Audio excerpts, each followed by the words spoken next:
Bonjour. Bonjour. Alors dans cette vidéo, nous allons vous répondre à ce qui a été demandé sur ce qui a été les céphalées. Donc je vais poser des questions par rapport à des courriers qu'on a pu recevoir. J'ai des migraines au moment des règles. Alors c'est pas moi évidemment. J'ai mal à la tête souvent après une journée de travail au bureau. J'ai souvent mal à la tête. Comment faire? Alors maintenant, c'est une question qui est souvent posée. Il y a beaucoup de personnes qui ont mal à la tête. Voilà. Et donc voilà. Maintenant, quelle est la différence entre des migraines et des céphalées? Ça, c'est une bonne question. Et pourquoi avons-nous des céphalées? Alors, je suis Valérian. Je suis thérapeute en médecine traditionnelle chinoise. Je suis aussi formateur et conscientologue. Alors, comme disait Valérian, au cours de cette vidéo, on va répondre à ces questions. Mais on va répondre de façon générale. On ne va pas pouvoir approfondir. Mais on va quand même vous donner des grandes lignes et puis des réponses avec des points d'acupuncture en automassage que vous pourrez effectuer vous-même. Ceci dit, si vous avez des maux de tête récurrents, bien sûr qu'il faut consulter un médecin si les problèmes persistent. Alors, également, on vous parlera de la médecine traditionnelle chinoise qui peut vous aider à vous débarrasser de ces symptômes-là. Donc, je vais oublier de dire que je suis toujours Brigitte Fumagalli. Je suis praticienne holistique, spécialisée en médecine chinoise, naturopathie, hypnose, et puis voilà. Et multi-coach. Et multi-coach. Donc c'est vrai que j'approfondis le domaine des émotions, en particulier. Mais aujourd'hui, on est en médecine chinoise. Donc c'est la casquette médecine chinoise. Voilà. Alors, je vais répondre, tu sais, quelle est la différence entre les céphalées et les migraines? Les migraines, c'est quoi? Alors, comment les détecter? Alors déjà, il faut savoir qu'il y a plusieurs céphalées. On appelle les céphalées occipitales qui se trouvent souvent derrière la tête. Il y a les céphalées au niveau du vertex qui se situent au-dessus de la tête. Les céphalées frontales, comme dit le front, et les temporales qui se situent sur le côté généralement. Alors maintenant, les céphalées, c'est un grand mot, ce sont des maux de tête, mais la migraine aussi, c'est un mal de tête. Mais alors, principalement, elle est unilatérale, elle est soit d'un côté ou de l'autre. On ne supporte pas la lumière ou le bruit, etc. C'est ce qui va différencier les céphalées avec les migraines. Même si des fois les causes peuvent être plus ou moins les mêmes, mais il peut y avoir, peut-être justement, tu vas nous expliquer, est-ce que c'est plutôt une question de chronicité ou de côté aigu qui peut faire la différence? Je vais te laisser expliquer. Avant, j'ai une question. Oui. Est-ce que les migraines sont plus violentes que les céphalées? Généralement. Pas forcément. Pas forcément, mais j'aurais tendance à dire oui. Pourquoi? Parce que la personne qui subit, parce que je vais dire ça, on subit une migraine, elle ne va pas pouvoir supporter le bruit, ni la lumière, et elle va avoir des espèces d'étoiles dans les yeux, etc. Alors qu'une céphalée, on va pouvoir arriver à supporter la lumière du jour, tandis qu'une migraine, non. Donc avec une migraine, on est bon pour aller s'allonger au noir et en silence. Et en silence, tout ça. Voilà. Donc bon, voilà, ça c'est pour pouvoir expliquer, faire la différence entre les migraines et les céphalées. Voilà, donc c'est bien de pouvoir distinguer. Moi, je vous parle un tout petit peu de médecine traditionnelle chinoise. Oui, bah oui. En médecine traditionnelle chinoise, on va analyser les phénomènes pour savoir s'il s'agit d'un excès d'énergie, donc une énergie supplémentaire qui monte à la tête. Donc, il y aura des signes et des symptômes liés à ça. Ça peut être de la chaleur, ça peut être de l'agitation, ça peut être de l'insomnie. Vous voyez, c'est pour vous donner déjà une petite idée. Des céphalées qui seraient dues à une insuffisance d'énergie, on va plutôt être fatigué, on va plutôt être pâle. Quoi d'autre encore comme symptômes? Après, quand on est exposé au vent, parce que souvent on rencontre ça, mais ça c'est quand il y a une plénitude souvent. Donc là c'est une céphalée d'origine externe. Voilà. Donc d'origine externe, il peut y avoir le vent, le froid ou la chaleur. Voilà, et même peut-être l'humidité. Et peut-être même l'humidité aussi. Voilà, ça dépendra la médecine traditionnelle chinoise, qui est complexe, va analyser tous ces signes et ces symptômes. C'est pourquoi on est fervent de médecine chinoise, parce qu'elle peut amener des nouvelles idées et des nouvelles solutions que la médecine n'a pas évoqué jusque-là. Tout à fait. Donc ça peut vous être utile. Et on peut même avoir des céphalées quand on est juste là, parce que justement, j'ai souvent mal à la tête après une journée de travail au bureau. Alors quand on a une faiblesse oculaire ou on est derrière un ordinateur, évidemment, on peut avoir effectivement des céphalées parce que justement, le foie est atteint et à travers les yeux, la luminosité de l'écran peut donner des maux de tête. Bon, il n'y a pas que ça, mais voilà, c'est une des raisons qui peut déclencher des céphalées. Le praticien de médecine chinoise, qui est chinois un peu sur les bords, Oui. il va aussi poser des questions parce qu'une céphalée, après une journée de travail, elle peut avoir, on va dire, Conséquences. plusieurs directions. Oui. Soit c'est une fatigue, donc une insuffisance d'énergie, soit c'est un excès d'énergie, Voilà. parce qu'on a trop forcé. Voilà, c'est ça. Et parce qu'on a forcé sur nos capacités. C'est ça. Donc, quand on réfléchit trop, des fois, ça fume. Donc pour la médecine chinoise, ça donnera des pistes qui peuvent être différentes Voilà. et donner des solutions qui peuvent être différentes. Évidemment, là, ce sont que des symptômes qui permettent de déterminer certaines choses, vous expliquer les céphalées, mais les causes réelles, justement, ça demande justement un diagnostic dialectique. En termes de médecine traditionnelle chinoise. Voilà. Voilà. J'ai préparé les baguettes, Oui. parce qu'avec les baguettes, on va pouvoir vous montrer des points. Ah oui, et les points. on en a sélectionné quand même 6, 8, 9. 3, 4, 5, 6, 7, 8. Ouais, 8, 9, voilà. Hein. D'accord. C'est pas mal. Donc on s'est mis d'accord qui va montrer quoi. Donc Valérian, il va prendre le temps de se tourner et va nous montrer sa tête. D'accord. Parce qu'on va regarder des points qui vont traiter les céphalées en général, mais en particulier les céphalées occipitales, puisque c'est à l'occiput, c'est placé derrière la tête, c'est en bas de la tête. Donc je vais me tourner. S'il te plaît, voilà. Tu vois, c'est mieux comme ça. Voilà, donc on a déjà un point qu'on va pouvoir repérer en cherchant les creux qui sont là sous la tête.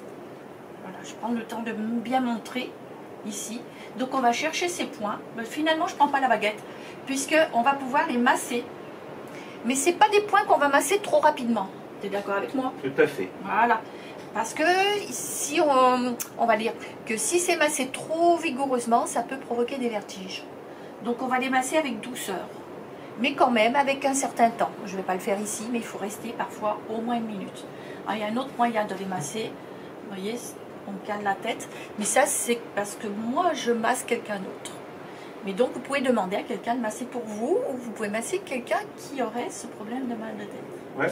Ou on peut le faire soi-même, dans cet air Alors, comme voilà. ça. Voilà. On peut poser les deux là, mains sur et la les pouces tête ici. et les 2 pouces. Et voilà. Merveilleux. Alors, qu'est-ce que je montre maintenant? Le VG15 et VG7. Alors, le VG15, le point 15 du méridien du vaisseau gouverneur se trouve à la base du crâne. Donc, vous voyez, j'ai frotté un petit peu parce que je cherche. Son crâne est ici et là, il y a un petit creux. Voilà. Le point est dans le Au creux. milieu. Donc, je vous le montre avec une baguette pour que vous puissiez voir un petit peu mieux. Et donc, montre comment tu fais pour te le masser toi-même. Et ben c'est pareil, je retrouve le creux là. Et donc là, c'est pareil, je vais pouvoir le masser tranquillement. Alors, soit avec la main gauche ou la main droite, hein, selon si on est droitier ou gaucher, peu importe.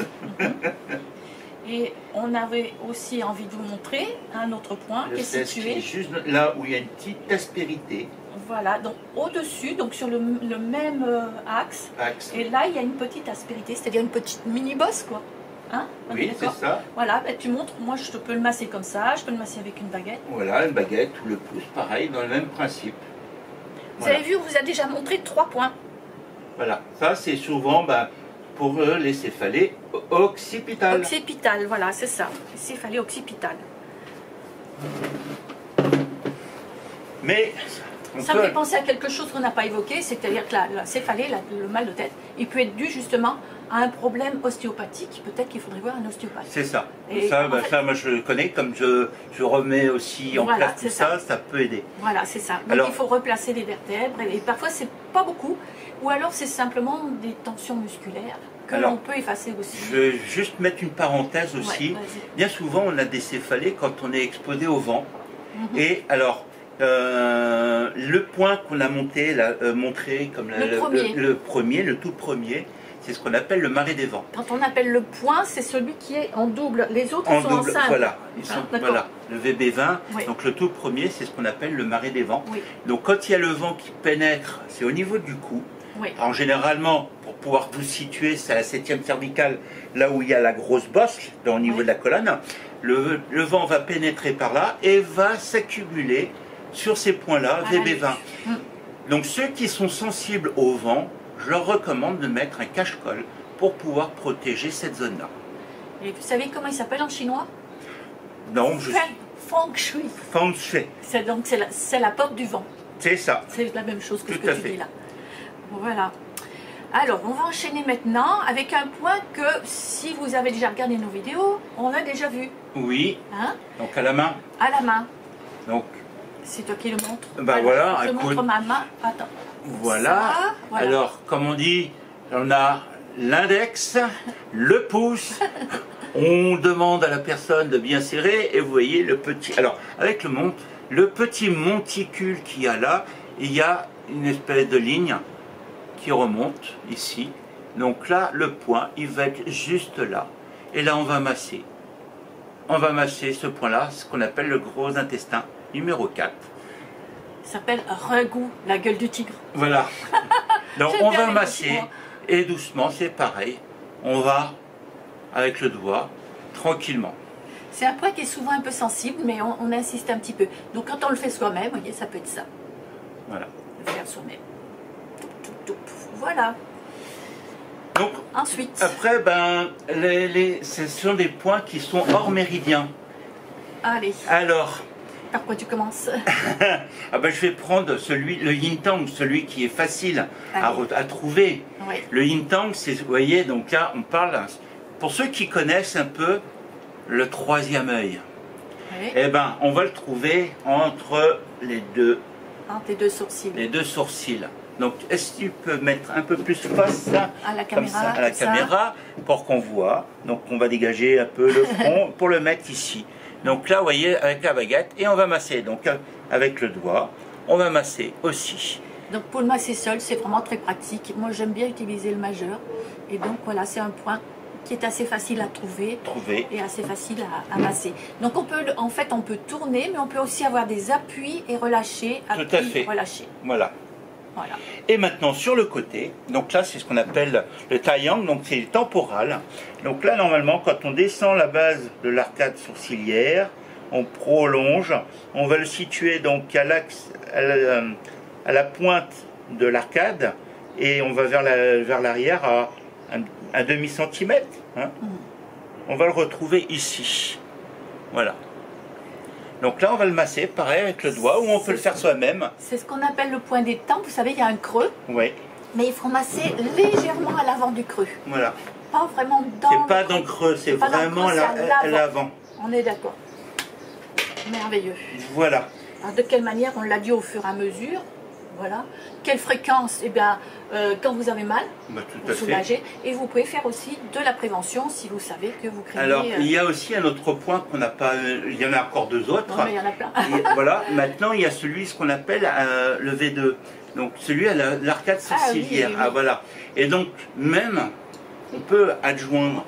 Moi, j'adjoins souvent le VB20, qui va être à droite, par exemple, au point V2 à gauche. Voilà, qui est au coin de l'œil, vous voyez. Qui est à point de l'œil sur l'arcade sourcilière. Le premier point de la vessie, il est vraiment dans l'œil, et le deuxième point, il est au vraiment bord de l'arcade. L'arcade, voilà. Juste dessus. Voilà. Évidemment, là, il y en a deux, du coup. Bah, évidemment.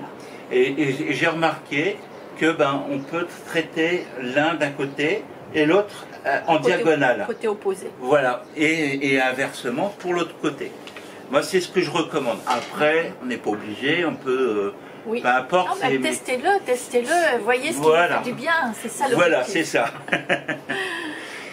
Et donc après... Alors, voilà, là nous allons vous présenter le point, le dernier point, le E44. Donc là où Brigitte nous montre gentiment avec sa baguette la situation de ce point. Donc voilà, donc on va pareil, le masser sereinement. Donc on peut prendre la baguette.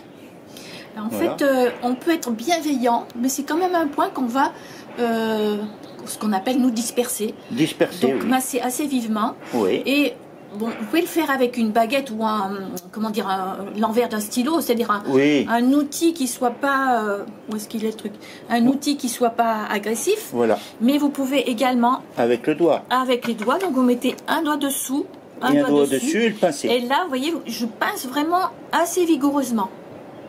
C'est ce qu'on appelle un point distal. On veut soigner le mal de tête en travaillant sur les pieds. Voilà, c'est ça. Ça, c'est de la médecine chinoise. Et comme ça aide aussi sur les douleurs, ça va justement agir. C'est un point qui fait descendre les douleurs. Voilà. Pour terminer, on va vous dire ce qu'on vous a déjà dit, mais qu'on dira toujours, que pour traiter à fond un problème en termes de médecine traditionnelle chinoise, il nous faut faire un diagnostic dialectique en termes de médecine traditionnelle chinoise. Traiter la cause, parce que la médecine traditionnelle chinoise traite la cause et non les symptômes.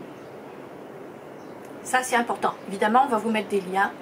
Je vais quand même rajouter que Valérian travaille à Saint-Denis, dans le Nord, mais également à domicile. Et pour ma part, je suis dans l'Ouest, à la Saline-les-Bains. Voilà. Nous sommes à l'île de la Réunion. À l'île de la Réunion, oui. Maintenant, rien ne nous empêche de nous contacter, avoir des conseils. En ligne. En ligne. Il y a, voilà, et puis si on peut vous recommander quelqu'un, parce qu'on connaît du monde, pourquoi pas. Après tout, voilà. Et avant de terminer cette vidéo, on n'oublie pas de vous demander d'écouter, de liker, de partager et de vous abonner à nos chaînes. Pourquoi? Parce que ce qu'on fait là, c'est quand même un travail. Et on le fait avec plaisir. Mais par contre, on adore que ce soit partagé parce que ce sont des moyens, des astuces pour aller mieux et on a vraiment envie que ça se sache. Faites savoir partout. Voilà, likez-nous. Comment dire la Réunion? Allez dire partout. Voilà. Allez dire partout. Et n'hésitez pas à visiter nos sites internet, vous aurez les liens. Dessous. Voilà, dessous. Voilà, parce que c'est aussi important et puis ça vous permettra de nous connaître un peu mieux. Voilà, bonne continuation, à très bientôt. Et avec plaisir. Et avec plaisir. Et si vous avez des questions ou même aussi des propositions à nous faire pour répondre à des sujets qu'on pourrait vous répondre, n'hésitez surtout pas à nous faire partager, on répondra comme l'on a pu faire aujourd'hui. Allez, bonne continuation. Ciao, ciao.